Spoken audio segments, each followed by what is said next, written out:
"Follow me," Mary Magdalene whispered to the women behind her.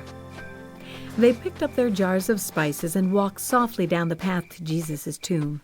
It was early on Sunday morning. Hardly anyone else was awake. "Wait," whispered the women. "How will we get inside the tomb? Who will roll the heavy stone away?" "I don't know," Mary answered.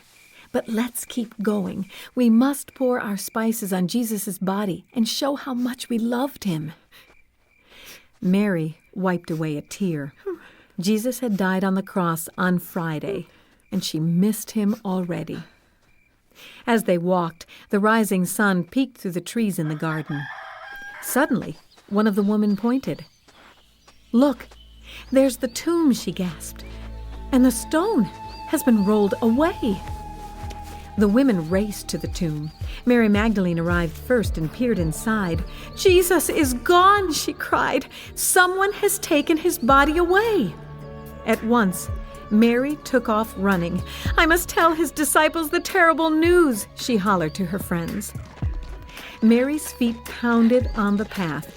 Her heart pounded too. Where was Jesus? Soon she saw Peter and John.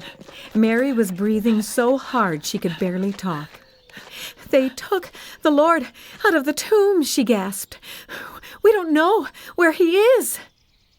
Peter and John rushed with Mary to the tomb. When they got there, Mary's friends had already left. Peter and John ducked inside the tomb and looked around. Mary just stood outside crying.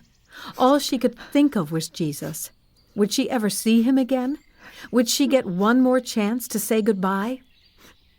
After a little while, Peter and John went home, but Mary stayed behind. With tears in her eyes, she leaned over and looked in the tomb one last time. This time, 2 angels sat there.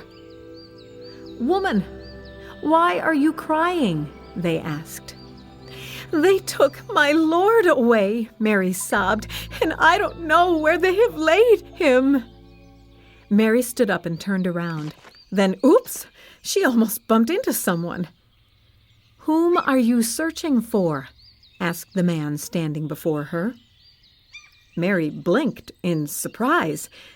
He must be the gardener, she thought. "Sir," she said, sniffling, "just tell me where you put him, and I will go get him." "Mary," said the man. Mary stopped crying. She knew that voice. Once the man with that voice had healed her. He had forgiven her of all her sin. "Jesus, my teacher, my master," she cried. Mary fell at Jesus' feet and reached out to touch him. She never wanted to let go. "You can't hold me yet," said Jesus gently. "I must return to my Father in heaven. But go, tell my disciples I'm alive." Mary took off running again, but this time she had good news, the best news in the world. "I have seen the Lord," she shouted to the disciples. Now Mary cried tears of joy. Her Lord had risen from the dead, and one day she would join him in heaven to live with him always.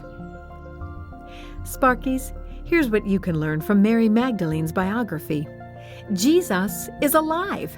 He has risen from the dead. Share the good news that Jesus is still alive today. You can read more about Mary Magdalene in your Bible. Look up the New Testament book of John, chapter 20, verses 1 to 18.